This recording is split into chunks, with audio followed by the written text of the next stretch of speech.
ஒட்டுமொத்த உலகத்திலேயும் வம்பிழுக்கக்கூடிய ஆட்கள் யாரு அப்படின்னா, பெரிய அளவு லிஸ்ட் போடலாம். சீனா, அமெரிக்கா அந்த மாரி பட்டியல் போட்டுக்கிட்டே இருக்கலாம். ஆனா, சத்தம் இல்லாம 2 வில்லனுங்கள் உலகம் பூரா வம்பிழுப்பாய்ங்க. சொந்த நாட்டிலயும் சரி, சொந்த நாட்டுல பெரிய அளவுக்கு கிடையாது ஒரு வில்லன். ஒரு வில்லன் சொந்த நாட்டுல ஒரு கட்சிக்கு ஆதரவா வம்பிழுப்பான். ஆனா, எல்லா நாடுகளும் அமெரிக்கா உட்பட எல்லா இடங்கள்லயும் சிண்டு முடிக்கக்கூடிய 2 வில்லத்தனமான ஆட்கள் யாரு அப்படின்னு பார்த்தா, ஒண்ணு பிபிசி, இன்னொன்னு அல் ஜசீரா. இந்த 2ம் செய்யாத சேட்டைகளே கிடையாது. எல்லா காலகட்டங்கள்லயும் எல்லா நாடுகள் மேல. இன்னும் சொல்லப்போனா ஒரு நாட்ட மத்த ஏஜென்சிகள் வன்மையா பார்க்கறக்கும், தாக்கறக்கும் ஒரு ஃபார்முலா வச்சிருக்கும். அந்த ஃபார்முலாவ உருவாக்குனதே இந்த 2 பயலுகளும் தான். பிபிசியும், அல் ஜசீராவும் தான். அப்பேற்பட்ட இந்த 2 வில்லன்கள்ல ஒரு வில்லனுக்கு இஸ்ரேல் சரியான பாடம் எடுத்திருக்கு அப்படின்னு சொல்லலாம். இஸ்ரேல் செஞ்சது தப்பு, சரி அதுக்குள்ளேயே நம்ம போல. தப்புன்னா தப்புதான், சரின்னா சரிதான். யார போய் கேட்கிறோமோ அதுக்கான பதில் நமக்கு கிடைக்கும். ஆனா அல் ஜசீரா போன்ற அமைப்புகளுக்கு இந்த மாரி பாடம் எடுக்கிறத பார்த்து, பிபிசி போன்ற அமைப்புகளுக்கு இந்தியா போன்ற நாடுகளும் பாடம் எடுக்கணும் அப்படிங்கிறது தான் பலரோட நிலைப்பாடு. ஆனா எடுக்குமா அப்படிங்கிறலாம் அடுத்த கட்ட விஷயம். சரி, அல் ஜசீராவை இஸ்ரேல் அப்படி என்னதான் பண்ணுச்சு அப்படிங்கிறது தான். அல் ஜசீராவ பொறுத்தவரையும் பெரிய அளவு காசா பகுதியில இருக்கக்கூடிய நிலவரம் ரிலீஸ் பண்றது அவர்கள் தான்.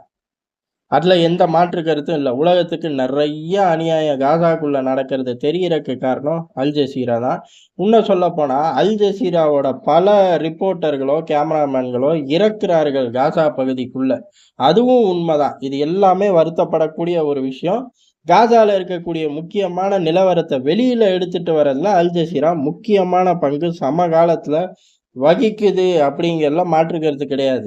காசாவுக்கு அல் ஜசீரா நல்லவன், ஹீரோ. அதுல எந்த சந்தேகமும் வேணாம். ஆனா மத்த நாடுகளுக்கு அல் ஜசீரா அப்படிங்கிறவன் பெரிய வில்லன் தான்.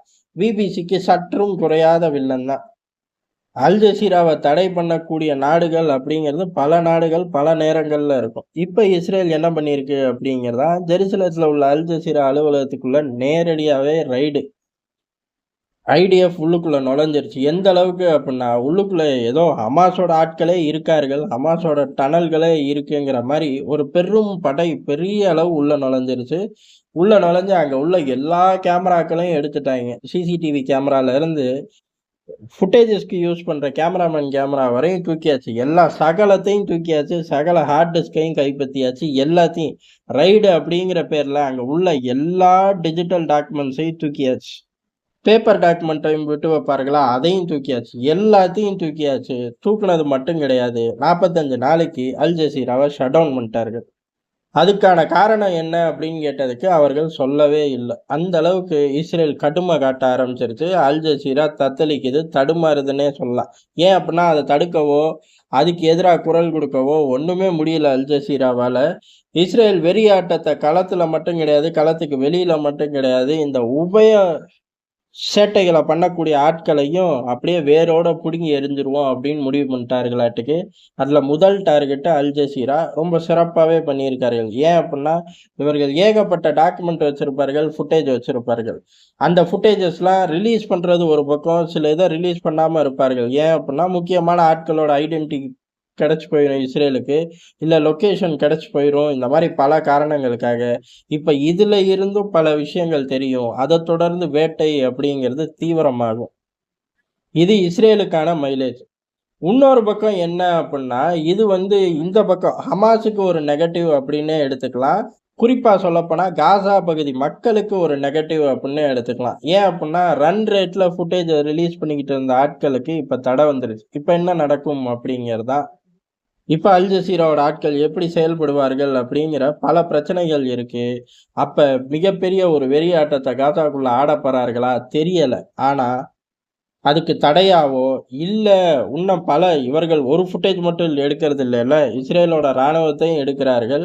அந்த ஃபுட்டேஜ் ஹமாஸ் கைக்கு போகுது. இந்த மாரி பல விஷயங்கள தடுக்கிறக்கு அல் ஜசீராக்குள்ள ஐடிஎஃப் புகுந்து வேட்டைய ஆரம்பிச்சிருச்சுன்னே சொல்லலாம். தடையும் விழுந்துருச்சு. 45 நாளைக்கு நகர முடியாது. ஒரு நாட்டு மக்கள பாதுகாக்கணும்னா, எந்த எல்லைக்கும் போகும் அப்படிங்கிறத சமகாலத்துல இஸ்ரேல் நல்லாவே நிரூபிச்சுக்கிட்டு இருக்கு. இப்படிலாம் நிரூபிச்சா மட்டும் தான், அந்த நாட்டு மக்கள காப்பாத்த முடியும். இதே மாரி எல்லா நாடும் கையில எடுத்தா தான், வெளிநாடுகள்ல இருந்து ஏஜென்சிகள் இங்க சேட்டை பண்றது குறையும். இங்க உள்ள ஆட்கள் சேட்டை அப்படிங்கிறலாம் வேற விதம். ஆனா வெளிநாட்டுல இருக்கிறவனுக்கு கருத்துரிமை, பேச்சுரிமை அப்படின்னு குடுத்து, இங்க சிண்டு முடியிற வேலையே ரவுண்ட் த கிளாக் பார்க்கக்கூடிய ஆட்கள் அப்படிங்கிறது 1 டசன் இருக்கார்கள். அந்த 1 டசனுக்கு ஃபார்முலாவா இருக்கிறதும், வழிகாட்டியா இருக்கிறதும், இல்ல தலைவனா இருக்கிறதும் யாரு அப்படின்னு பார்த்தா, பிபிசி, அல் ஜசீரா போன்ற ஆட்கள் தான். இதுல அல் ஜசீராவுக்கு ஒரு சரியான பாடம் இஸ்ரேல் ஐடிஎஃப் எடுத்திருக்கு அப்படிங்கிறது மாற்று கருத்து கிடையாது.